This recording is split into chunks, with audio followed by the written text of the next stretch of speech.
Hello student, this is Shivani Chauhan. आज हम बात करेंगे एमएड फोर्थ सेमेस्टर की education policy economics and planning subject के यूनिट 4 का topic that is financial estimate by Tapas Majumdar committee that is established by government of India in 1998। Okay, so इसके बारे में हम पढ़ेंगे डीप में। आपके सिलेबस के पॉइंट ऑफ व्यू से काफ़ी इंपॉर्टेंट टॉपिक है, इससे क्वेश्चन पूछ लिया जाता है। सो स्टार्ट करते हैं तपस मजूमदार कमेटी का इंट्रोडक्शन। सो बेसिकली ये बनाई गई थी एस्टिमेट्स लगाने के लिए कि कितने फाइनेंशियल रिक्वायरमेंट चाहिए ताकि बच्चों को यूनिवर्सल एलिमेंट्री एजुकेशन, मतलब सभी बच्चों को एलिमेंट्री एजुकेशन दिलाई जा सके। सो उसके लिए कितने पैसे चाहिए, कितने रिसोर्सेज की ज़रूरत है, उसके लिए ये कमेटी बनाई गई थी by the government of India in 1998। और गवर्नमेंट ऑफ इंडिया ने कौन से डिपार्टमेंट के अंडर थी? एमएचआरडी के अंडर, जिसको अब आप बोलते हो MoE, that is ministry of education. पहले इसका नाम था ministry of human resource development. So MoE या एमएचआरडी के अंडर में ये बनाई गई थी कि 6 से 14 साल तक के बच्चों को यूनिवर्सल एलिमेंट्री एजुकेशन मिले, फ्री और कंपलसरी। तो उसके लिए कितना फाइनेंशियल रिक्वायरमेंट, मतलब कितने पैसों की ज़रूरत है। सो ये प्रोफेसर तपस मजूमदार के नाम पे रखा गया था क्योंकि इन्होंने हेड किया था। सो ये एजुकेशन इकोनॉमिक्स से और एकेडमिक, मतलब इन्होंने पढ़ाई की थी अपनी जेएनयू से, and known for his work on education financing and policy. तो ये जाने जाते हैं कि एजुकेशन पे कितना फाइनेंस लगेगा, उसकी पॉलिसी के रिगार्डिंग इनका जो नाम है वो फेमस है। So the committee's finding and estimate played a foundational role in shaping policies leading up to Sarva Shiksha Abhiyan and right to education act 2009। सो इसी एस्टिमेट्स के दौरान, इसी एस्टिमेट की वजह से गवर्नमेंट लागू कर पाई थी एसएसए को, जो 2001 में आया था। और फिर उसके बाद राइट टू एजुकेशन एक्ट 2009, कि हमने ये देख लिया था इस कमेटी के दौरान कि कितना एस्टिमेट लग सकता है, कितने रुपए लग सकते हैं, कितने हमें चाहिए, रिक्वायरमेंट है, वो सारी चीज़ें। ओके, सो ऑब्जेक्टिव क्या था? सो ऑब्जेक्टिव दिखती सी बात है, इसका ऑब्जेक्टिव क्या था कि जो बच्चे जो एलिमेंट्री एजुकेशन मिलनी चाहिए सभी बच्चों को at the level 6 to 14 age group में, okay, completing 8 years of schooling within a 10 year time framework. तो इसका जो फ्रेमवर्क रखा गया था, टाइम फ्रेमवर्क, वो 1998 से लेके 2008 तक रखा गया था कि इसके बीच में कितना आपको फाइनेंशियल रिक्वायरमेंट की ज़रूरत है, उसके रिगार्डिंग तपस कमेटी, तपस मजूमदार कमेटी बनाई गई थी। सो फाइनेंशियल एस्टिमेट क्या क्या देखे गए थे? तो सबसे पहले टाइम फ्रेम एंड स्कोप। तो पीरियड रखा गया था इसका 10 years, that is from 1998 99 to 2007 2008 तक। तो 10 साल का टाइम फ्रेमवर्क रखा गया था। कवरेज थी 6 to 14 ईयर्स तक के बच्चे, मतलब फर्स्ट क्लास से लेके 8th क्लास तक के बच्चों को इंक्लूड किया गया था। फोकस किस पे किया गया था? Access, retention, infrastructure, teacher and quality, कि बच्चों को एक्सेस मिल पाए, हर बच्चे को एजुकेशन मिल पाए, रिटेंशन रेट ज़्यादा हो कि बच्चे पढ़े क्लास में बैठ के, और इंफ्रास्ट्रक्चर फैसिलिटीज़ भी, जैसे बिल्डिंग्स और टेबल है ना, वो सारी चीज़ भी, और आप बोल सकते हो ब्लैक बोर्ड, ये सारी चीज़ भी हो, टीचर्स भी अच्छे हों, हाईली क्वालिफाइड हो, और क्वालिटी एजुकेशन वो प्रोवाइड करे बच्चों को। ओके, ये इसका फोकस था।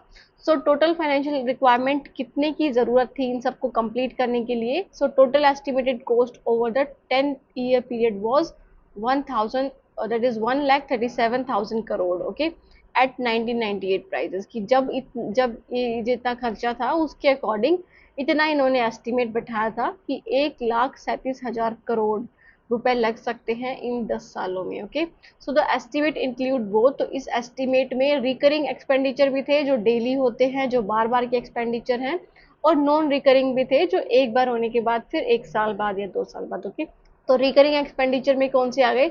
Salaries of teachers, maintenance, teaching learning materials. Okay, तो ये बार बार चाहिए होते हैं, हफ्ते में, महीने में, वो सारी चीज़ें। नॉन रिकरिंग जो बहुत सालों में, 1 साल में, 2 साल में या 5 साल में होते हैं जो। Okay, so construction of school building, classroom, provision for furniture, teaching ads etcetera. जैसे आप स्मार्ट बोर्ड्स ले आए तो वो बार बार थोड़ी लाओगे, वो तो एक बार ही लाओगे, फिर खराब हो जाएगा, फिर आप उसको बाद में देखोगे दोबारा से। Okay, so after that is the next is the financial estimate. और क्या था? Annual phase, that is annual phase wise plan estimate किया था इन्होंने। The committee projected a phased increase in expenditure starting modestly and ramping up as more infrastructure and teachers were added। तो committee ने focus किया था कि कितना expenditure लगेगा, मतलब इंक्रीज कितना हो सकता है एक्सपेंडिचर्स, मतलब खर्चे आपके। ओके, तो जैसा जैसा समय चल रहा था कि कितना मोडेस्टी आ सकती है, मतलब कितने ज़्यादा मॉडर्न टेक्निक्स आ सकती हैं, और इंफ्रास्ट्रक्चर फैसिलिटीज और टीचर्स जो हैं वो आ सकते हैं, उसके रिगार्डिंग ये सारी चीज़ें प्लान की गई थी। फर्स्ट 5 ईयर के अकॉर्डिंग, दैट इज 1998 से 2003 में, focus on access and infrastructure. तो इन्होंने पहले 5 साल में एक्सेस मतलब सभी बच्चों को शिक्षा मिले, और इंफ्रास्ट्रक्चर फैसिलिटीज़ हो कि सभी बच्चों के लिए अच्छे स्कूल में फैसिलिटीज़ प्रोवाइड करी जाए, बिल्डिंग्स अच्छी हों उनकी, उनके पास लाइब्रेरीज हों, साइंस लैब्स हों, उनके ऊपर जितना खर्च आएगा। और दूसरा लेटर 5 ईयर में 2003 से 2008 में क्वालिटी इंप्रूवमेंट पे, कि अब अपने बच्चों को शिक्षा तो प्रदान करना स्टार्ट कर दिया, क्वालिटी भी इंप्रूव करो, टीचिंग की क्वालिटीज़, लर्निंग की क्वालिटीज़, है ना, बच्चों को पढ़ाने के तरीके की क्वालिटी, स्ट्रेटजीज यूज़ करो, अच्छे टीचर्स हों आपके पास, रिटेंशन रेट और कैपेसिटी बिल्डिंग की, बच्चों में अब बच्चे खुद अपना काम कर सके, बच्चों को सिखाओ चीज़ों के बारे में, दैट इज़ आप स्किल्ड नॉलेज दो, आप वोकेशनल एजुकेशन दो। इन सब पे लास्ट 5 ईयर में फोकस किया गया था, मतलब इस चीज़ के रिगार्डिंग कितना फाइनेंशियल एस्टिमेट ज़रूरी है। ओके, सो पर चिल्ड्रन एक्सपेंडिचर क्या रखा गया था, एस्टिमेटेड पर child annual cost, that is inclusive of all component, की एक बच्चे पे पर चाइल्ड एनुअल कॉस्ट कितनी रखी गई थी, कि एक बच्चे पे एनुअली कितने ज़्यादा रुपए खर्च हो सकते हैं सभी कंपोनेंट को इंक्लूड करके, was around 800 to 1200, depending on the location and level of schooling. तो ये डिपेंड करता है किस पे, आपकी लोकेशन पे, कि आप रूरल एरिया में हो या फिर आपकी जो स्कूलिंग है वो दैट इज आप बोल सकते हो कि कैसे स्कूल में है ना। तो level of schooling in the sense कि प्राइमरी में पढ़ रहे हो आप, है ना, अपर एलिमेंट्री है, लोअर एलिमेंट्री है, मिडिल एलिमेंट्री है, तो किस में वो डिपेंड करता है आपके स्कूलिंग पे, लेवल ऑफ स्कूलिंग पे। ओके, सो ये ग्राफ एस्टिमेट किया गया था कि आपके ईयर वाइज फाइनेंशियल एस्टिमेट करे गए थे।